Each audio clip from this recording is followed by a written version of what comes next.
Dieu fidèle, tu ne changes pas.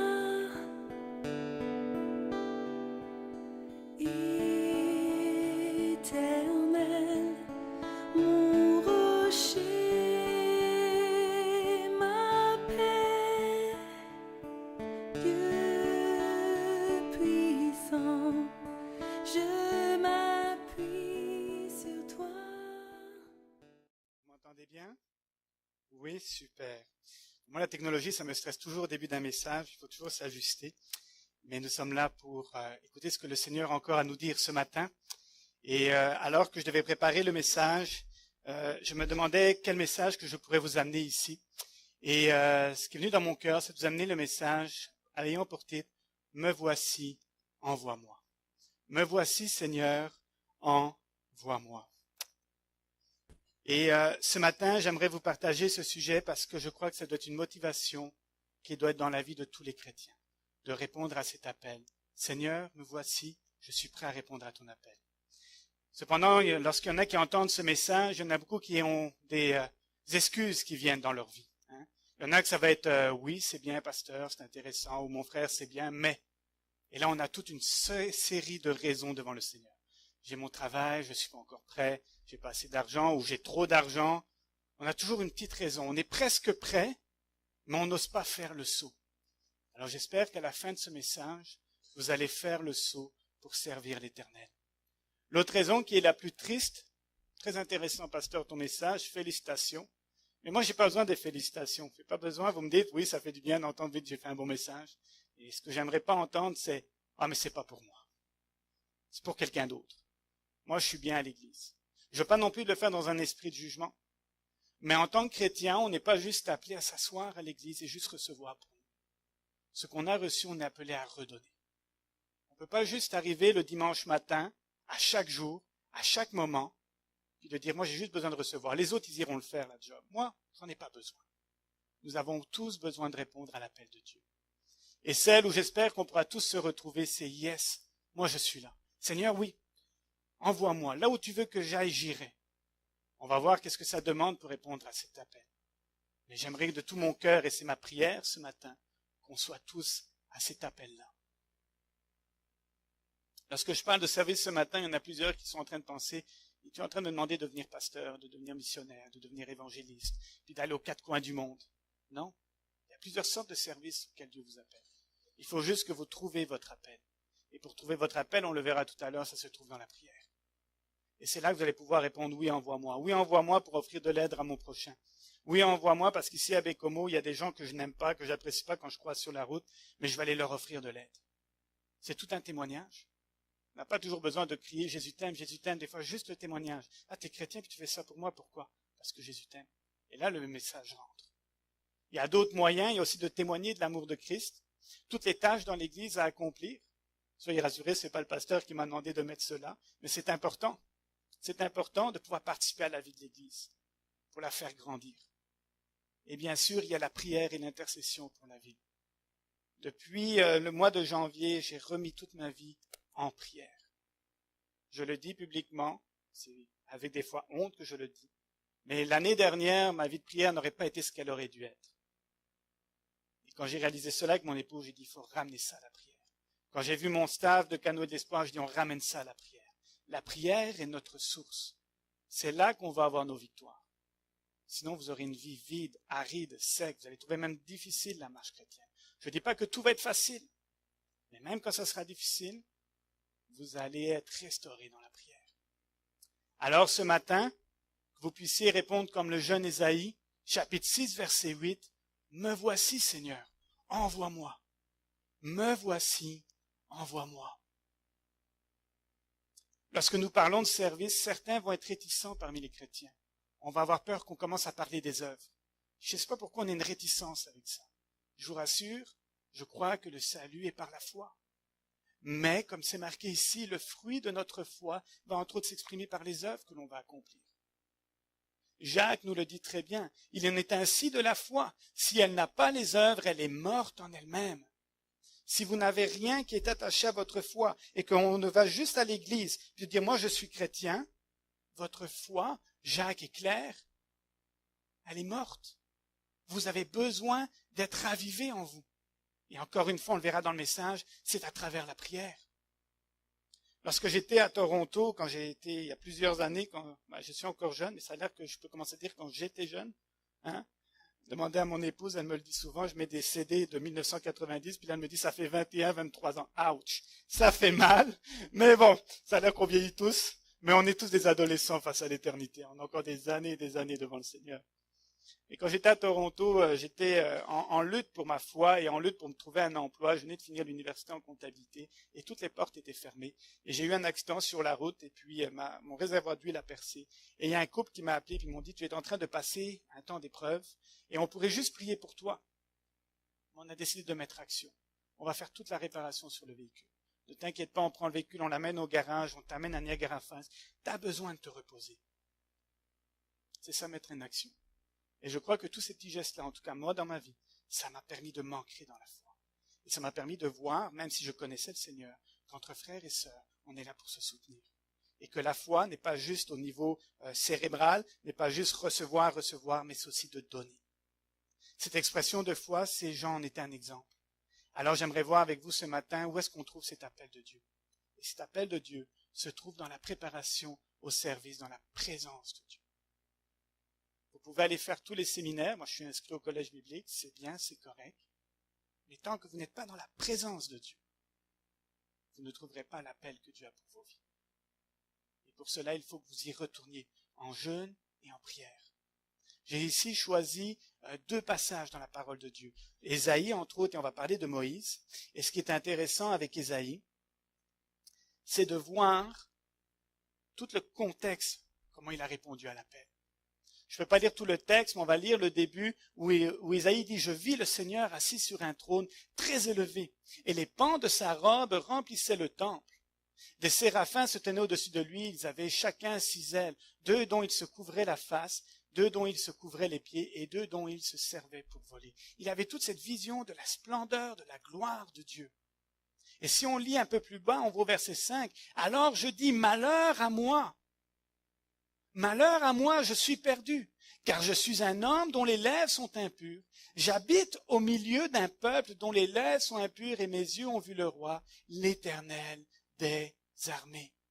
Mais l'un des séraphins vola vers moi, tenant à la main une pierre ardente qu'il avait prise sur l'autel avec des pincettes. Il en toucha ma bouche et dit, « Cela a touché tes lèvres, ton iniquité est enlevée, ton péché est expié. » J'ai entendu la voix du Seigneur disant, « Qui enverrai-je et qui répondra ?» Excusez-moi, on n'a pas toute la cétate. Et on voit la réponse d'Ésaïe qui dit, « Me voici, envoie-moi. » Qu'est-ce qu'on peut retirer de ce passage? Eh bien, moi, je le trouve tout simplement extraordinaire. Lorsque vous entrez dans la présence de Dieu, quand vous prenez un temps où vous mettez tout de côté, que vous prenez un temps de prière, un temps de jeûne, et que vous mettez toutes vos activités de côté, vous commencerez à voir la gloire de Dieu. Et vous réaliserez premièrement votre état. Vous réaliserez que vous avez besoin de lui. Vous allez crier comme Ésaïe, « Malheur à moi !» J'ai besoin de cette sanctification. J'ai besoin d'avancer dans la vie. J'ai besoin de changer à chaque jour. Oui, nous avons la victoire à la croix, mais à chaque jour, nous ne sommes pas encore parfaits. Il y a encore des péchés dans notre vie et nous avons besoin de guérison intérieure. Et quand on se laisse sanctifier, quand on entre dans cette présence, qu'on cherche la face de Dieu, alors on réalise cela. Mais plus loin que cela, on commence à réaliser qu'autour de nous, ils ont aussi besoin de Dieu. On réalise que Bécomo a besoin, on réalise que les communautés autochtones ont besoin, on réalise que notre famille, nos amis, et tout cela commence dans la prière. Le deuxième point que l'on voit après ce principe de sanctification, où on voit l'ange vraiment venir le sanctifier, Dieu va pouvoir exprimer son besoin. Parce que vous savez, quand on a tous nos problèmes, quand on a tous nos soucis, on n'arrive pas à écouter Dieu. Les oreilles de notre cœur, de notre âme et de notre esprit est bouchées. Et on a besoin de rentrer dans la présence du Seigneur, de demander d'être complètement sanctifié pour entendre son appel. Et lorsqu'on commence à entendre son appel, quelle est la réponse que l'on donne? On donne une réponse positive à l'appel de Dieu. Regardez ce jeune Ésaïe, il ne sait même pas commencer à se questionner dans son cas, lui. Ça a été tout de suite, « Me voici, envoie-moi ». Il dit plus encore « malheur, malheur ». Non, il a été sanctifié. Il a entendu la voix de Dieu et il a dit « Me voici, envoie-moi ». Et c'est la même chose que Dieu veut faire avec vous. On peut aller voir un autre homme, Moïse. Moïse, est un cas bien spécial. Il a répondu à l'appel, mais qu'est-ce qu'il a négocié avec Dieu? C'est un peu aussi ma vie à moi. Moi, j'ai négocié avec Dieu, je suis parti à Toronto, j'étais parti faire de l'argent. Moi, j'avais même l'idée extraordinaire de dire à Dieu qu'est-ce que je voulais faire. J'ai dit, moi, je vais aller faire de l'argent, puis je vais envoyer l'argent dans les missions. Ça, c'est mon plan. Ben, j'aimerais ça que tu l'acceptes.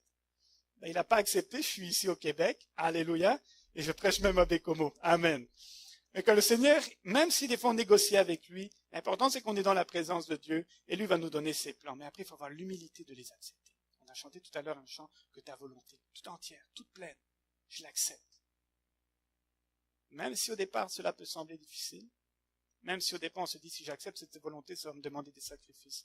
Croyez-moi que c'est la meilleure chose à faire, parce que Dieu connaît notre futur.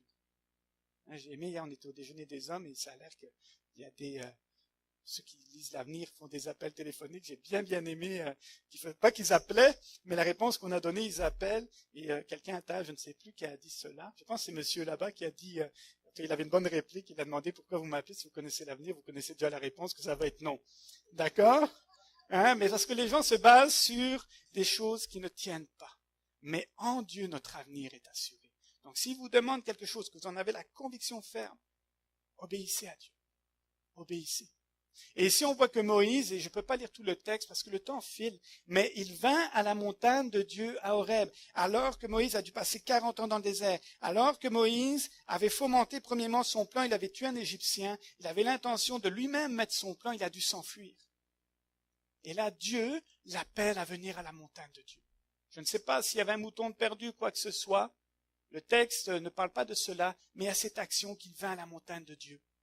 Lisons un peu plus bas, alors qu'il y a ce buisson ardent, Moïse dit, « Je veux me détourner pour voir quelle est cette grande vision et pourquoi le buisson ne se consume point. » L'Éternel vit qu'il se détournait pour voir, et Dieu l'appela du milieu du buisson et dit, « Moïse, Moïse !» Et il répondit, « Me voici. » Il va arriver qu'on est dans la présence du Seigneur, et je ne veux pas dire ce que le texte ne dit pas, mais des fois on a cette réaction de vouloir nous-mêmes nous détourner de ce que Dieu nous présente. Mais Dieu nous arrête et dit, « Oh, je suis ici, je suis là. » Si on continue le texte, Dieu dit, « N'approche pas d'ici, ôte tes souliers de tes pieds, car le lieu sur lequel tu te tiens est une terre sainte. » Et il ajouta, « Je suis le Dieu de ton père, le Dieu d'Abraham, le Dieu d'Isaac et le Dieu de Jacob. » Moïse se cacha le visage, car il craignait de regarder Dieu. Il y a vraiment des beaux principes qu'on peut retirer dans ce texte pour notre propre vie. Premièrement, le principe de venir à la montagne de Dieu. Sortons des statistiques de prier 5 minutes par jour. Si vous ne voyez pas d'action dans votre vie, si vous dites, Dieu ne me répond pas, mais combien de temps passes-tu dans la prière? Je ne suis pas en train de dire qu'il y a un standard de passer 8 heures par jour. Trouve ton temps de qualité avec Dieu. Tu as besoin de trouver ce temps de prière. Si tu viens à la montagne de Dieu, sois assuré que la présence de Dieu sera là. Et la présence de Dieu est sainte. Encore une fois, sanctification.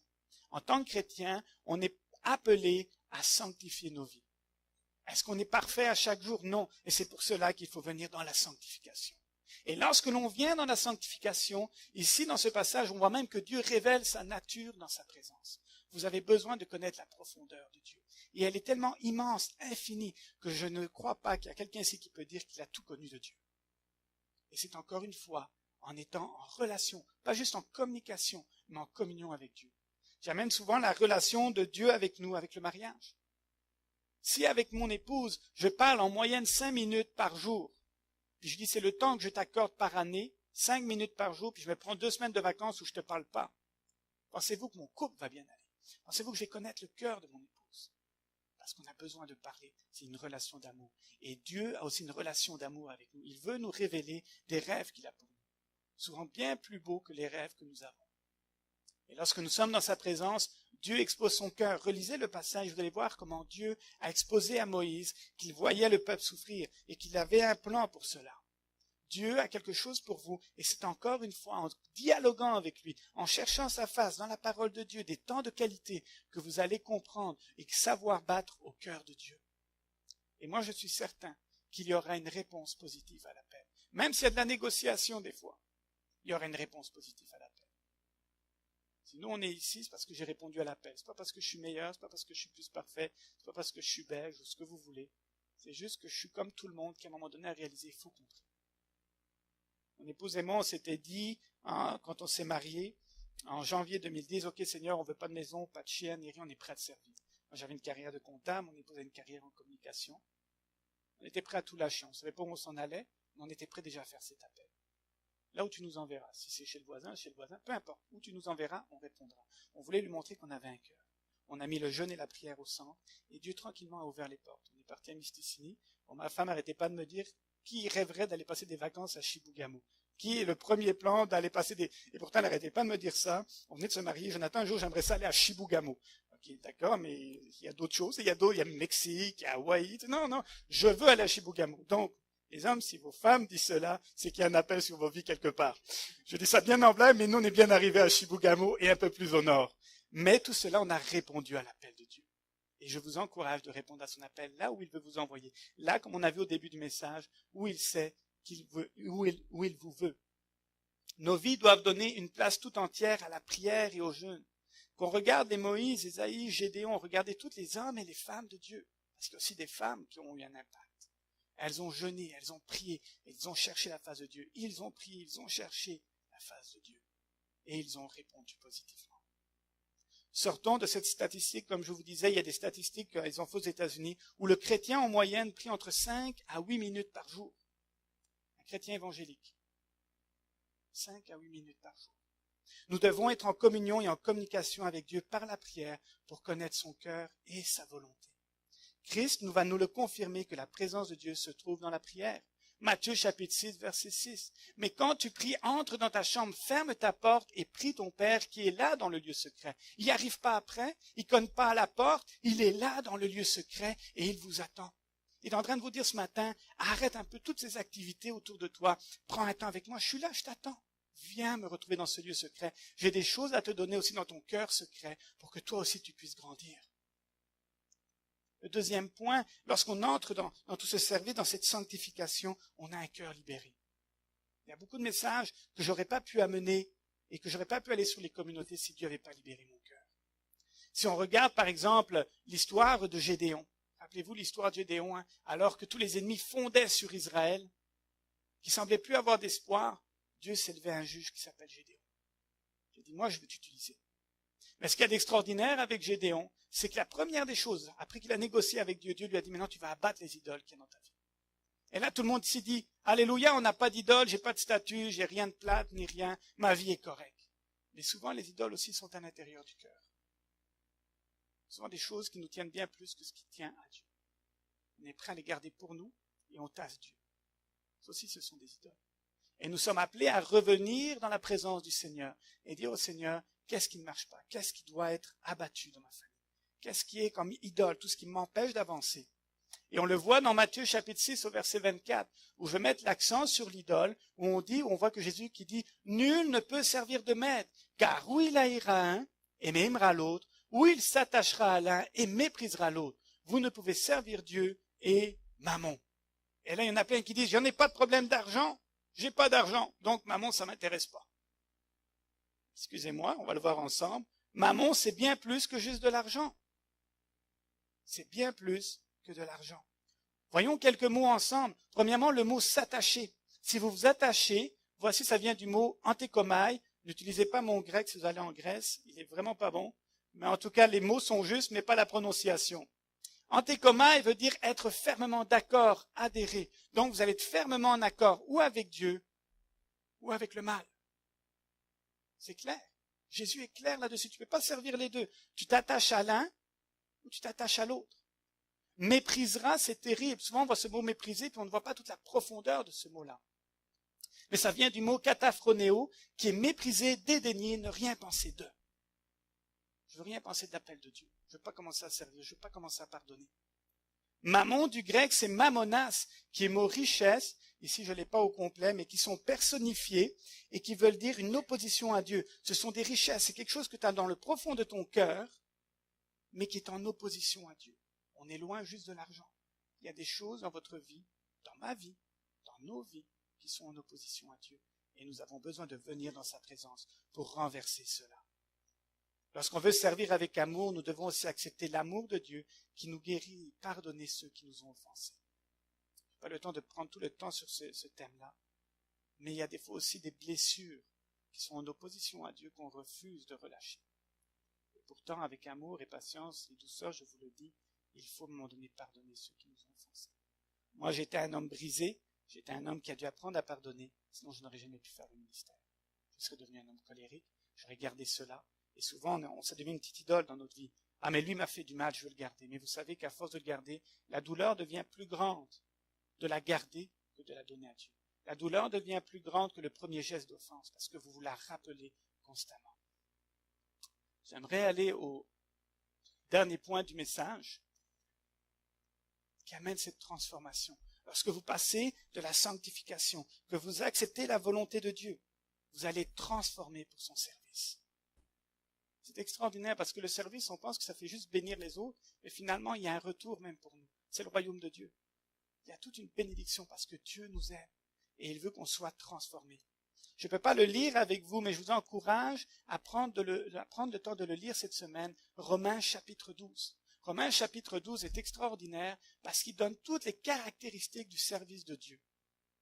Lorsqu'on est au service auprès de Dieu, lisez cela. Mais je vous ai donné les points principaux de ce passage, et il y en a d'autres, mais je vous en ai résumé quelques-uns. Le premier, c'est ne pas se conformer au siècle présent. Si vous voulez répondre à l'appel de Dieu, si vous voulez être transformé, vous ne pouvez plus vous conformer au siècle présent. On vit dans ce monde, mais on ne vit pas comme ce monde. Et vous le trouverez au verset 1.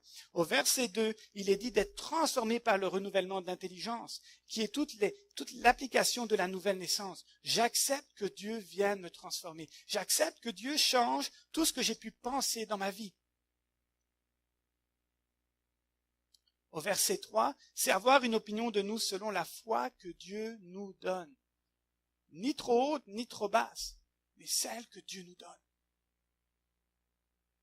Vous avez des dons et talents? Allez dans la présence de Dieu. Moi, je rêvais, après que j'ai accepté le plan de Dieu, je savais que j'aimais ça parler.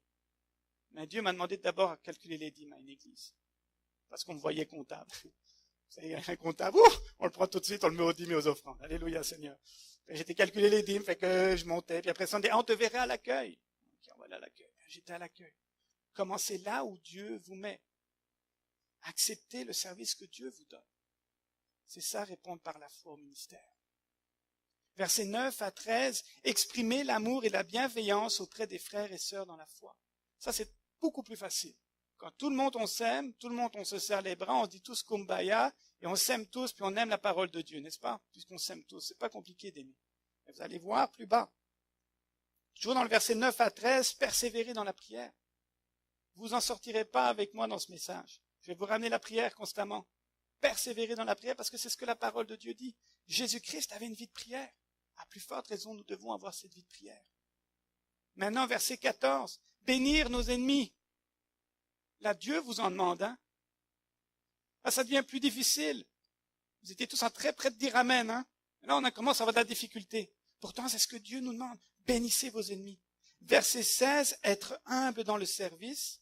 Et je vous encourage à méditer très profondément sur le verset 20, servir votre ennemi. Il a faim, donne-lui à manger, ne le tape pas. Il a soif, donne-lui de l'eau. Crache pas au visage. Ça parle même pas tout de suite de parler de Jésus. D'abord, donne-lui une action d'amour. Les choses vont s'en suivre après. Et je le dis avec douceur parce que je sais qu'il y en a qui ont des cœurs brisés, il y en a qui ont des cœurs en miettes, que ça prend du temps. Moi, ça m'a pris 2 ans à pardonner. J'ai eu des moments difficiles. Et un homme, un jour, m'a dit dans l'église, si tu n'arrives pas à pardonner, demande à Dieu de pardonner, il va te donner la force de pardonner. Il va te donner la force d'aimer tes ennemis. Je peux vous dire que j'y arrive maintenant. Avant, je ne pouvais même pas parler en avant, je partais à pleurer quand je pensais à ces épisodes de vie. Mais maintenant, je sais que Dieu m'a restauré. Et quand je lis Matthieu chapitre 6, cette direction de la prière qui dit, Père, pardonne-moi comme je pardonne à ceux qui m'ont offensé. Ça prend tout un sens. J'aimerais vous dire que votre vie actuelle ne donne pas le définitif de ce que vous serez dans le futur.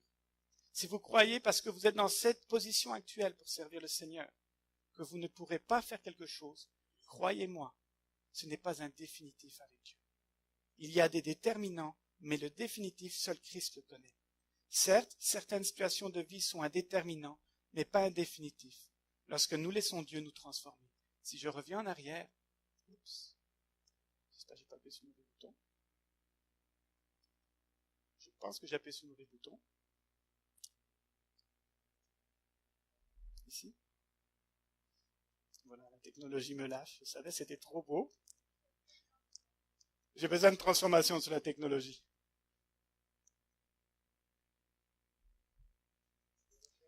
Oui, je vais revenir en avant.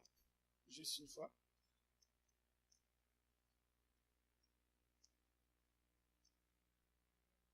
Il veut plus. Est-ce qu'il y a quelqu'un qui est capable? Ah, super, là, on va aller avec l'autre bout là-bas. On va revenir à la vieille méthode. C'est correct. Ça travaille la patience, un autre fruit de l'esprit. Transformation. On ressemble tous à des petits cocons comme ça. C'est pas très beau, hein? Je suis pas en train de dire que vous n'êtes pas beau ce matin, s'il vous plaît. Mais souvent, on se pense comme ça. Mais en Jésus, on devient des papillons. Il y a un déterminant, mais c'est pas un définitif qui reste moche. Il est appelé à devenir un papillon. Il y a quelque chose de fantastique que Dieu veut faire avec vos vies. C'est pas parce que vous êtes à Bécomo, que vous pensez que vous êtes retiré, ou que vous êtes pauvre, riche, je sais pas. Dieu veut faire quelque chose avec vous. Pensez à Nicky Cruz, celui dans la croix et le poignet avec David Wilkerson. Il était déterminé à finir en prison ou mourir dans un caniveau. Et Dieu a été le chercher dans les ténèbres. C'est ça, me voici, envoie-moi. Je n'ai pas le temps de parler sur le reste, on peut juste mettre les prochaines. Mais la Bible nous montre un certain nombre de personnes. Vous penserez à Esther, vous penserez à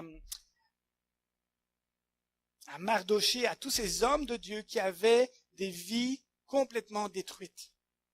Et pourtant, ils ont été un appel de Dieu. Il y en a qui ont libéré leur peuple. Dieu prend plaisir à nous utiliser. Rappelez-vous ces paroles dans Marc chapitre 10 au verset 27. Jésus les regarda et dit, cela est impossible aux hommes, mais non à Dieu, car tout est possible à Dieu. Tout est possible à Dieu. Et tout cela, encore une fois, se trouve dans la prière. Lorsqu'on est en communion et en adoration avec Dieu, alors on avance. On peut avancer l'étape. On va passer à la prochaine. Juste remonter une fois en haut. Voilà. J'aimerais te dire que tu ne dois pas croire que les circonstances défavorables présentes qui conduisent forcément à l'échec. Il y a peut-être une situation que tu vis ce matin, mais ça ne veut pas dire qu'il y a un échec assuré. Dieu peut encore te transformer et tu peux encore répondre à son appel de dire oui Seigneur, envoie-moi. Malheur à moi parce que là je me sens dans cette situation-là, sanctifie-moi, j'entends ton appel et envoie-moi là où tu veux que j'aille. Jésus affirme clairement que rien n'est impossible à Dieu. Avant de passer à la dernière. Et en terminant, lisez Hébreux chapitre 12, les héros de la foi. Et je suis pas un pasteur bonbon, je suis pas en train de vous dire que là vous allez être des héros de la foi, puis qu'il n'y a personne qui va souffrir. Je vous dis que je termine mal mon message, mais je le termine selon la parole de Dieu. Il y en a qui ont fermé les gueules aux lions, il y en a d'autres qui ont eu des victoires incroyables. Et pourtant, l'auteur de Hébreux dit ceci vers la fin. Il y en a certains qui ont été torturés, d'autres ont souffert, d'autres ont fini dans des cavernes, d'autres ont dû fuir dans le désert. Mais ils avaient une paix qui surpasse toute intelligence parce qu'ils avaient répondu à l'appel « Oui Seigneur, envoie-moi » parce que la vie sur terre avait moins d'importance versus la vie pour l'éternité. Parce qu'ils savaient qu'il y avait des âmes qui allaient en enfer et qu'ils devaient être au ciel avec Dieu. Alors ils étaient prêts à tout donner pour répondre à cet appel « Me voici, envoie-moi ». Retenons que nous sommes pèlerins sur cette terre et que nous appartenons au royaume de Dieu qui est céleste et notre récompense sera céleste et pour la vie éternelle. Amen. Alors soyez bénis ce matin. Ah oui, je vous ai pas mis les oiseaux, merci. J'étais là dans la fin de mon message. Et ça, c'est extraordinaire. J'ai de l'humour aussi. Et je crois que Dieu a créé l'humour, n'est-ce pas? J'espère que vous êtes d'accord avec moi. La foi, c'est comme la variole. Alléluia. Dites tous alléluia. Que veux-tu dire? Quand on a la foi, on ne la garde pas pour soi, mais on la passe aux autres. Et cela se répand plus loin. Si vous devez tout retenir mon message, entrez dans la présence de Dieu, vous n'allez pas avoir la variole, soyez rassurés, et demandez que cette foi que vous avez en vous se propage partout. Et je crois qu'il y a le chant va chanter pour le réveil, il y aura un réveil avec nous. Le nombre de personnes, c'est à Dieu de décider. Mais le réveil commence dans le cœur des gens, où il y a un éveil, où Dieu existe. Alors soyez bénis, pensez à mes petits oiseaux, pensez à mon message, mais surtout pensez à Dieu, et que Dieu vous aime, et je suis vraiment honoré d'être avec vous ce matin. Pour moi, vous êtes dans mon cœur, et je vais vous garder en prière. Soyez bénis. Merci.